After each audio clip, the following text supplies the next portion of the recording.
here today. Alan Arntsen is a retired trial lawyer and partner at Foley & Lardner, past chairman of the board of boards of Downtown Madison, Inc., and the Barrymore Theater and Public Library boards, foundation boards. He's been a city plan commissioner. He's chaired the Downtown Historic Preservation Task Force, and he's served on many other boards and commissions. He's also chairs, the reason he's here today is he's chairs the Lake Monona Waterfront Ad Hoc Committee and serves as secretary of the Friends of Monona Waterfront, Inc. So Alan is here to tell us about this Lake Monona Waterfront redevelopment that's proposed to go on. So, Alan. Yes, Does everybody can hear me fine here with it? All right, grab this. I'll make sure the technology's running here. Yeah, I'm here to talk about the Lake Monona Waterfront project, which is an effort spearheaded by the city of Madison to redevelop about 1.75 miles of Lake Monona shoreline between John Nolan Drive and Lake Monona. So that's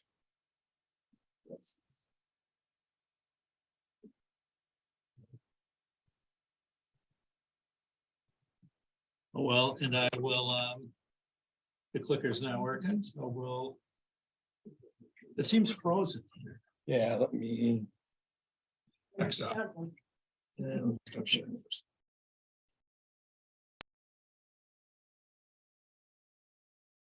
Okay. Get into the sharing.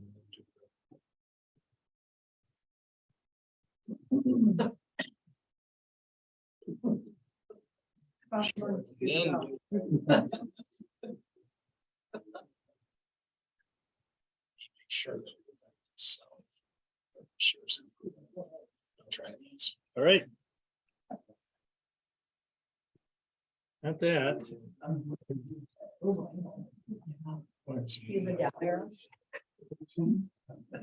Want me to use the mouse? It didn't work. Try it again. There we go. There we go. Sorry. Oh, no, nothing to. So first of all, what I'm going to show you here is a video that'll show this is the area that we're talking about. This was a video that was put together by Madison newspaper. It kind of takes you from north to south along the shoreline, coming up from by Blair Street.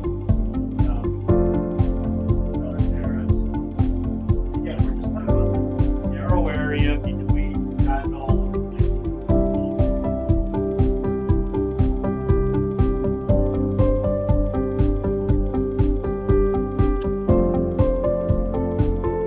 working with and around Monona Terrace is quite a challenge.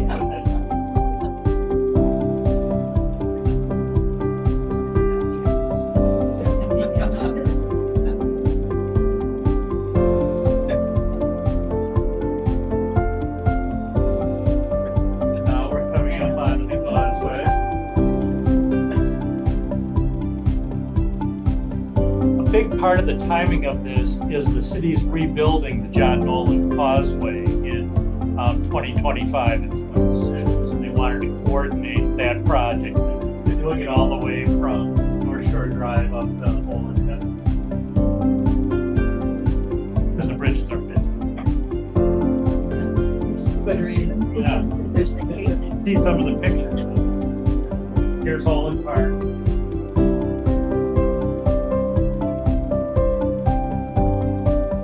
South end of the planning effort is Lakeside Street, so it's the north end of Old Park.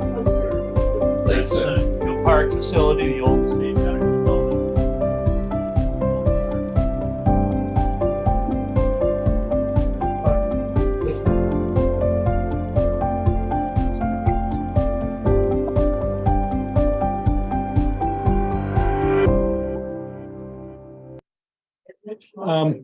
So this area's got a lot of history. This is a map of the pre-European settlement Native American gathering places.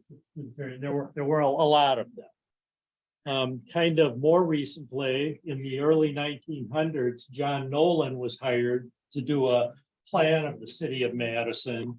And as part of that was this great big esplanade coming down from the capital to Lake Monona. Of course, Frank Lloyd Wright has always been interested in this area, and that's his Monona Terrace. Frank Lloyd Wright also designed a boathouse for Lake Monona. This is in theory at the end of King Street. This was one of his first private undertakings. It was never built, obviously, but it'd be kind of cool. That was one of his first private projects. Monona Terrace was his last one, and they're a quarter mile apart. But if you look, this is Law Park today, and obviously it's not the city resource it could be. So in 2012, the city did a downtown plan, and the first item on the downtown plan was to transform Law Park as a signature park for the city, and this is that effort. Shortly thereafter, there was the recession, and the architects were working and said, okay, something to do, and started got a group together that designed ways of connecting Wilson Street down to the lake. This is right north of Monona Terrace. Similarly, Monona Terrace it got held up by the pandemic, but is looking to expand just to compete in the conference world, and where the expansion area is this area here north of Monona Terrace, and that's viewed as a possible way of connecting downtown to the lakefront. I don't know if anybody recalls, but Tim Metcalf led an effort about 10 years ago to connect the Alliance Center with downtown. This was a proposed overpass over John Nolan Drive. So there's been a lot of effort and interest in this area. So the city undertook this planning effort, Lake Monona Waterfront, and this is the area here. Penny, Point it to this one. what? You gotta point it to this one. That's at the TV. Yeah, and this sort of starting from Blair Street, coming along, here's Monona Terrace, and coming along the causeway to the northern part of Olin Park. And so that's the planning area. The city sponsored a public engagement study in kind of encompass the pandemic. You get a lot of input as to what people were looking at for this park, and or what they'd like to see with this area. And that community outreach report, you can find it on the Madison Parks Department website. I'll have the link for that a little later on. So start of last year, the city set up what's called a design challenge, and that's kind of the specific thing I'm here to talk about. City appointed a committee that would select 3 planning firms, and the way that's working is that agreed each of these firms to get paid $75,000. Half would come from the city, half came from Friends of Nolan Waterfront, which is a nonprofit that I'm on the board on that's working on this project. And so, and so then when the teams were selected, they get a chance to come up with their plans and their public review, and the city will select one or move forward. And that's kind of the specific thing now that's going to be the rest of my program. Ad hoc committee, that's just part of this, kind of try to get a fairly broad public input. I'm on there as the Friends of Nolan Waterfront representative, and I also chair the committee. So the design challenge, the city came up with a number of guiding principles. They're listed up there, and that's what sort of is governing our committee's process in selecting a finalist, and then also the design of the master plan that will come out of it. So this is our schedule. If you look on, we're the top part's 2022, bottom's 2023.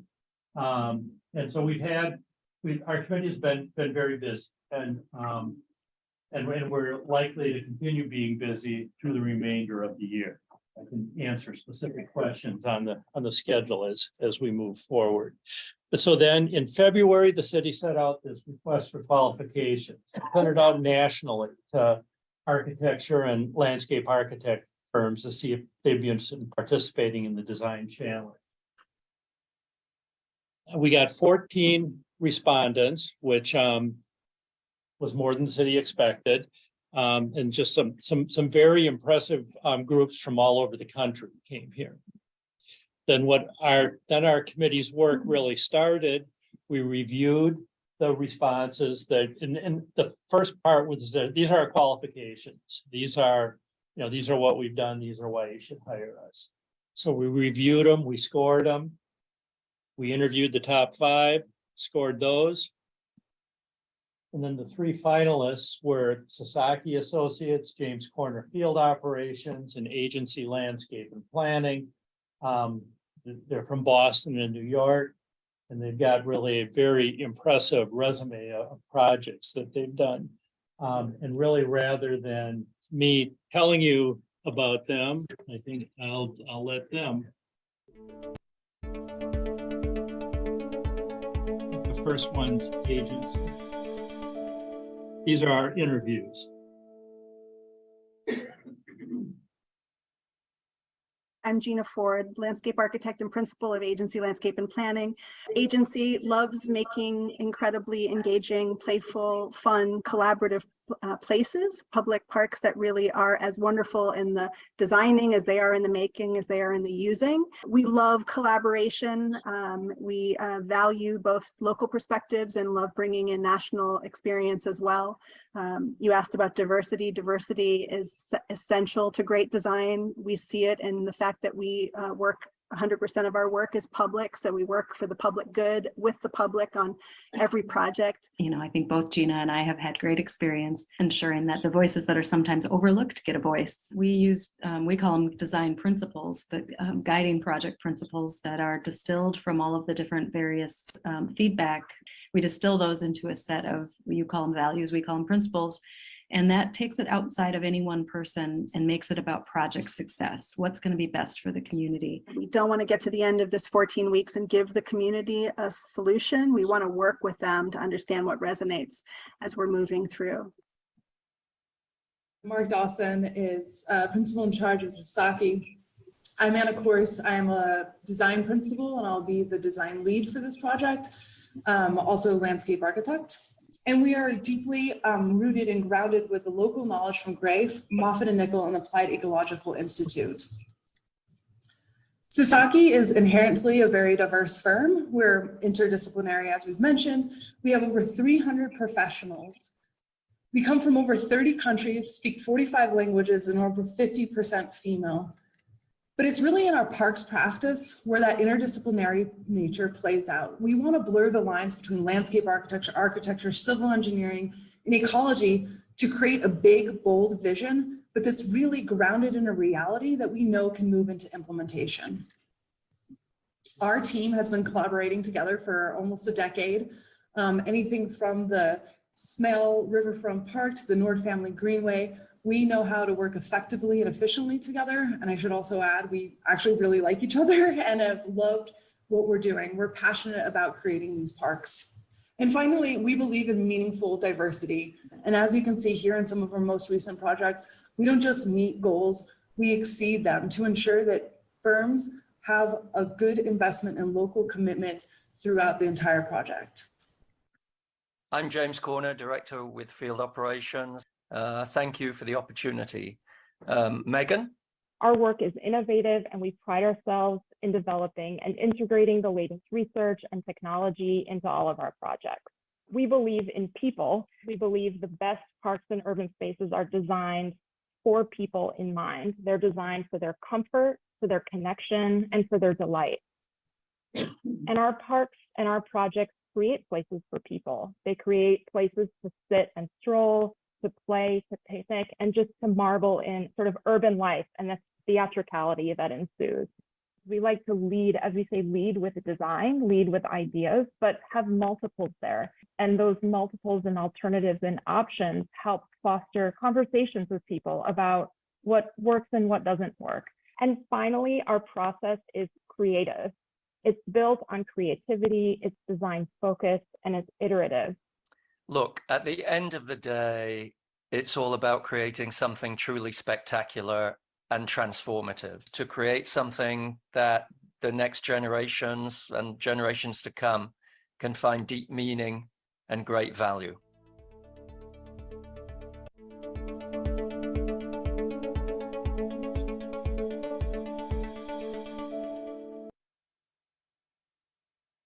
So, and again, now here, so here is where we are with our schedule. We've gotten the, we've gotten some initial proposals from these three teams, and now what we're doing is we're selecting a finalist, which we're doing, which our schedule is to do by the end of this month. And I'll show you what the, these are some quick videos showing what the plans each of these. Madison has had a powerful relationship with its lakes. The lakes became home to the first human inhabitants of the Ho-Chunk Nation. As years passed, the relationship with Lake Monona changed, and we as humans defined the lake. Now is the time for us to give back. We as Ho-Chunk people, we look at this earth that we walked on, as grandmother earth. It's not ours. We need a lake edge that amplifies all voices, creating a dialogue with nature, a stage for today's community, and a conversation about the future. This is Voices of the Lake, Monona's Waterfront. Our design starts with prioritizing lake health. Our green infrastructure cleans stormwater before it enters the lake. This living edge framework is a restoration strategy that protects and provides a habitat for amphibious life. Once we have established the lake's edge, we layer in circulation and access to the year-round programming. The design is woven together through the story walk, a wayfinding element and physical representation of the voices of the lake. A ribbon that morphs from a graphic on a sidewalk to ephemeral carvings and ice to quotes connecting the past, present, and future. Our journey begins at Law Park Ledge. The elevated park connects back to the city, creating new space for playgrounds, restaurant, and a boathouse. This is a place to celebrate what is uniquely Madison, like the Mad City ski team. It's such a beautiful lake, and they give free water skiing shows during the summertime. Moving southwest along the waterfront, we land at the Lake Lounge, where an iconic pedestrian bridge completes the axle connection to the Capitol. They ride their bikes 24 hours a day, and they jog all over the place, and we fish. It's wonderful. The fringe and floating wetlands improve water quality and create new habitats for aquatic species. As temperatures drop, winter programming emerges on Lake Monona. At the Community Causeway, multi-use trails are designed for all speeds and all users, from 6 months to 99 years old. The Olin Overlook is a hidden green oasis in the midst of an urban landscape. This city is so special because you get a population that's excited about nature. This is Madison's opportunity to create a new dialogue with its waterfront. Voices of the Lake unifies Lake Monona's past and present, telling its story for generations to come. Madison has had a powerful relationship with its lakes. Excuse me. There we go.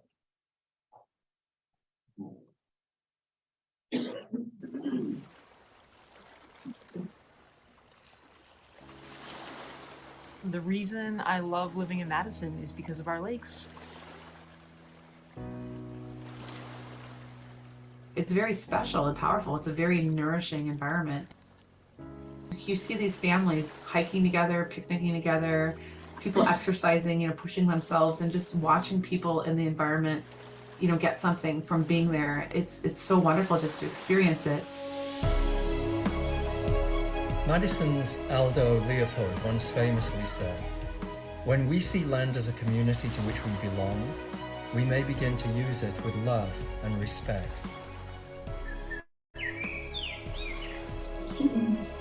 Wild Lakeshore offers an unprecedented opportunity for Madison to redefine its relationship to Lake Monona and, more broadly, nature in the city.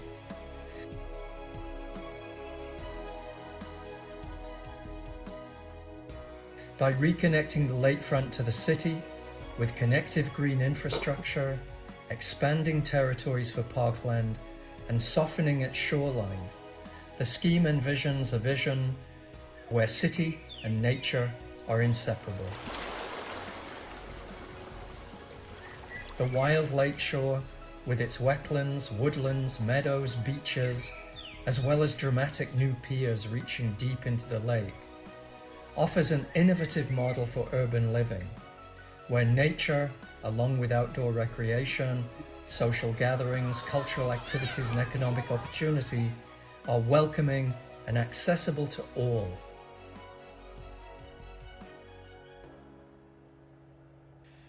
Ultimately, we aim to create a magical new lakefront park for Madisonians, with places for people to play and connect with nature, and together celebrate life on the lake throughout all seasons, all times, all generations. An iconic new lakefront porch for the city.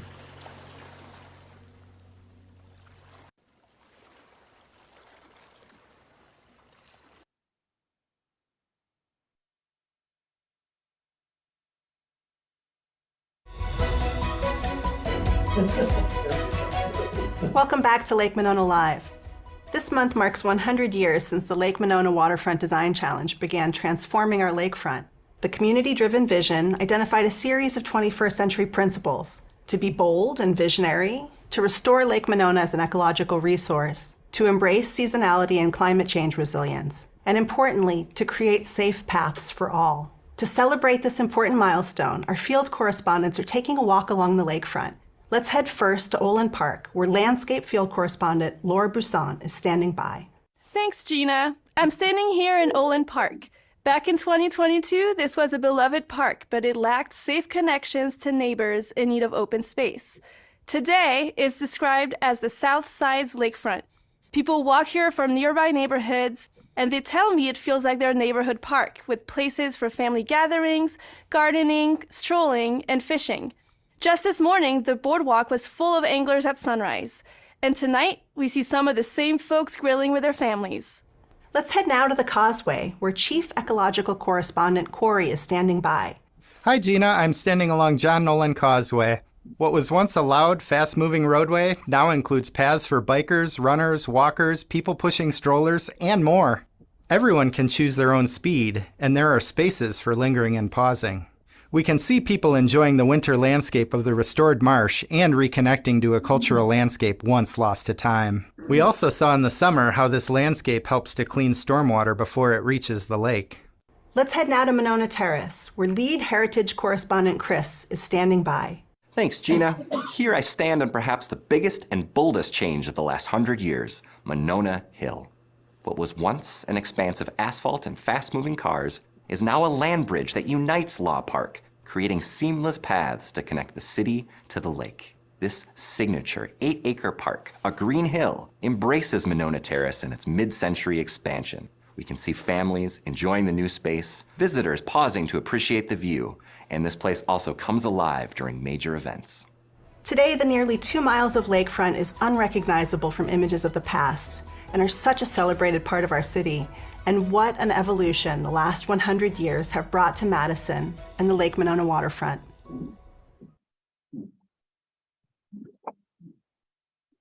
So as you can maybe, yeah, the challenge really isn't picking one. The challenge is me. So these boards that if you at the that in addition to the videos, each of these teams submitted some big boards which are shown on these banners that Aaron Frank generously put together for us. But the big boards are on display at the Parks office over at Olin Park, and they just opened during the day if you want to go look at it. And you can see here I've got a QR code that somebody that'll put you onto the website with all this stuff. But now with our schedule, what we've got to do by the end of this month, our committee is pick one of these. Again, the hard part isn't picking one, it's not picking two of them. And then the city is going to contract with that firm to do a detailed master plan. It can mix and match with all this stuff. The way the design challenge set up, the city owns all the intellectual property for this. And then our committee, Lake Monona Waterfront Ad Hoc Committee, is going to work with the team to come up with a detailed master plan, have additional public engagement throughout the summer with the goal of submitting that plan to the Common Council around Labor Day. Then it'll go through the city process. Go from there. So I guess with that, I would take any questions you have. Al, go ahead. Yep, go ahead. Certainly three exciting, options shown there and get you all excited about it. Where does the city, in this, obviously all city and private sector, funding for this so that it doesn't become something that gets dragged on and you're looking at it in 100 years from now, still hoping to build it. So how do we move it forward? That's a part of the scope of services for the new country is coming up with a phasing plan and a funding plan. Again, we really are. This is the first time any of these three firms have been here in Madison, and they are internationally involved with these. And we're going to rely on them for a lot of that. The city has earmarked some money for an initial pilot program, kind of done in conjunction with the causeway reconstruction in 2025-26. Friends of Nolan Waterfront is involved in just kind of trying to get the word out in the private and philanthropic community. The thought with this is, it's with the, there's a phasing plan. It's going to take solid 20 years to build and maybe longer. And the goal is to have each phase build so you create excitement for the next phase. And so it's it's really we're looking to a range of funding sources. And again, these firms have told us that that's something that that they have expertise in and are really interested in helping and very actively. Other questions? So out of all of the criteria, is there a rank, like certain ones are more important than others that, We've got a scoring rubric that we're using. We're scoring, like each committee member is scoring each of these plans on a 100-point scale. And for instance, the adherence to or embodiment of the guiding principles is 25 points. Encouraging sustainability is 10 points. Feasibility is 15 points. So we've got a matrix that scores. And the way this is set up, it's under, because of the city contract that we're awarding here, it's under city purchasing. So the highest scoring team, again, we have 13 people on the committee, each score it. We've got it set up with a 2-stage process where you get initial scores, and then people can sit around and try to talk people into changing their scores and then a final scoring, and then whoever has the most points in the final score is the one the city will contract. Didn't know Madison companies? There was one led by Psyche Associates. They were in with it. But they just didn't score as highly as the three finalists. And each of these firms is working with Madison firms. Grace there, UW Limnology Department, MSR Architects, who they redid the downtown library and city municipal buildings. So they have partnerships with local firms. my assume correctly that you're really doing is to infill in the lake? Yes. Lake Monona is designated as a part of the flood protection basement. I think it was a result of that flooding 5 years ago. So there can't be any net infill of the lake to the extent that you're going to add to the shoreline in one place, you need to take away from it another place so that so that the water area doesn't change. It's a challenge here because the shoreline is nowhere close to a natural shoreline. It's a very, very artificial shoreline between road projects, railroads. I live on Monona Bay, it was a dump and dredging. There was just a different ethic in the past than there is now. But yes, that'll be very tightly regulated. Did all three of the plans have something to do with filtering the runoff water and such? That's the plan, yeah, the kind of stormwater mitigation and really a big part of how we're looking at this is have to make the lakes better, both in terms of water quality and aquatic habitat. This isn't, Madison is very, and understandably very protective of the lakes, and a big part of if we're gonna sell this project, sell this vision, you've got to make a compelling case that the lake is better off for it. And these people are really focused. I think that, yes, they're wanting to protect the lakes, and that's a very important thing, but there's a lot of times where I see the city and the county speaking out of both sides of their mouths because they want to protect the lakes, but then they approve huge development projects like the Bishop's Bay project. And that's all wetlands and all filtration land. And now it's gonna have 1,500 homes on it. So that's why I was asking specifically if that's really going to be a part of this, or if that's just something that. No, I mean, our view of it is it's front and center with it. Really, one of the key criteria of these things is making the lakes better. It was mentioned earlier, the elephant in the room was the causeway. Can you tell us what's happening with that? Yeah, city engine, that's not part of this project, although this project's kind of going in tandem with it. But city engineering is rebuilding the causeway because the bridges are failing. They've got a very compelling show where you see things that are supposed to line up like this, they're like this. I mean, the bridges are failing. So they're rebuilding it. In doing it, they're bringing it in connection with kind of current design guidelines. For instance, it was designed as a 45-mile-an-hour road. It's going to be redesigned as a 35-mile-an-hour road, as more like a city road as opposed to a highway. And they're using sort of current best practices with that as part of that, and is relating to that's starting in 2025, and they're going to do it in phases because obviously you get traffic issues. And then a big part of how it interrelates with the waterfront is how the paths work along with it, the bike paths, pedestrian paths. Again, place for people to enjoy the lakeshore on it for uses other than moving cars. But moving cars is, central to it. There was a question on Zoom. He said he saw what looked like a passenger train on one of the videos. Is that an actual possibility? I know the city is working on getting passenger, but I don't think even if they got passenger train here, it would go along here. I think they're looking at it coming, all staying east of here.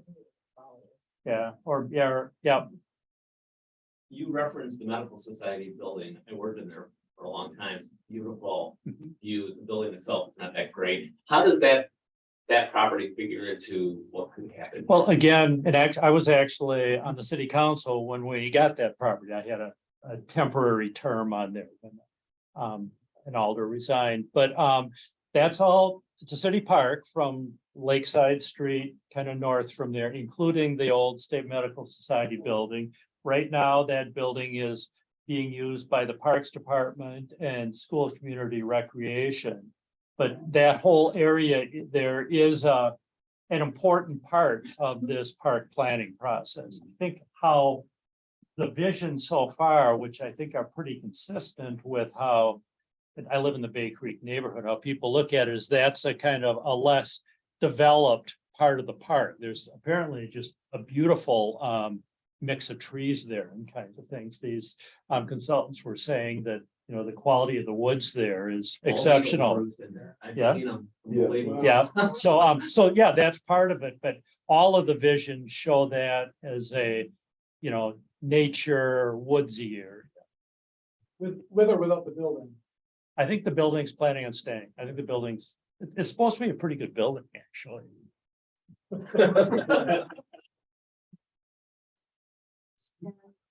Raised in order to do something like the hill. If they were going to do that Monona Hill, that would involve a lot of property acquisition and easement acquisition. The city already has an easement from one of the condos there on Wilson Street to use as if to work in entry across John Nolan and the railroad tracks to connect. So, and so there's already a negotiated easement with that, but yeah, certainly along the way with some of them, and again, to say these, we're picking a design team. That's what we're doing this over the next month.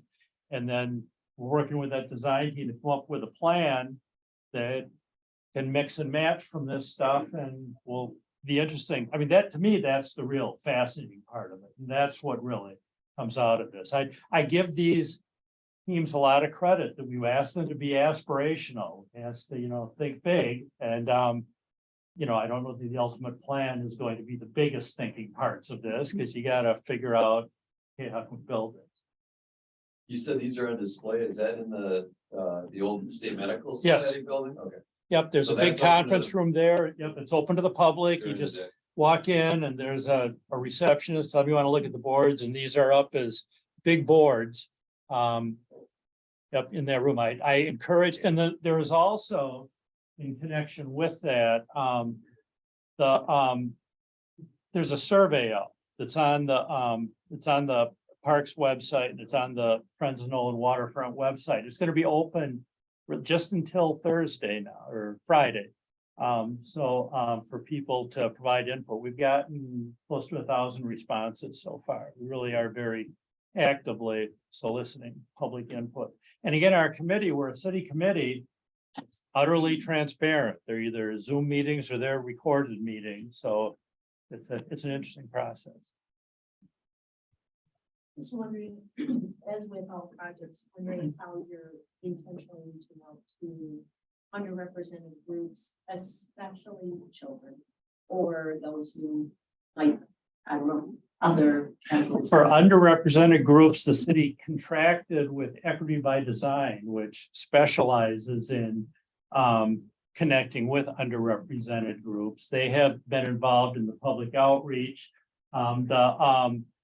The report that I showed early on, the public outreach, that again, that's been a real focus in terms of kids who connected with Bayview, which has a lot of kids there, right, kind of there by Brittingham Park, working with Brittingham Boat. So there's been an intent to do that. The reason why these groups, they're call them underrepresented because it's harder to reach them. But we're very committed to it and working, trying real hard to do that. Well, thank you all. Appreciate that. Alan, for all of our speakers, we make a contribution to Rotary's International's End Polio Plus Fund. We'll do the same in your honor as well. Terry, you said you have one more announcement for the group. Joe said that regarding the Monona Fire, St. Stephen's Pantry will gladly accept floating if you can drop it off there, and the Red Cross says that monetary donations are the most needed. Things like gift cards to Walgreens, etc., for medical supplies. And then there is a mymonona.com donation page that I'll get to Dan for the newsletter. Thank you. Yep, we'll do that. Put it in the newsletter. Thank you. All right. So next week we will have the mayor of Madison, Satya Rhodes Conway, here, joining us to provide updates on the upcoming election and what's new in Madison. Thank you for all being present in person and online, and have a great Rotary week, everybody.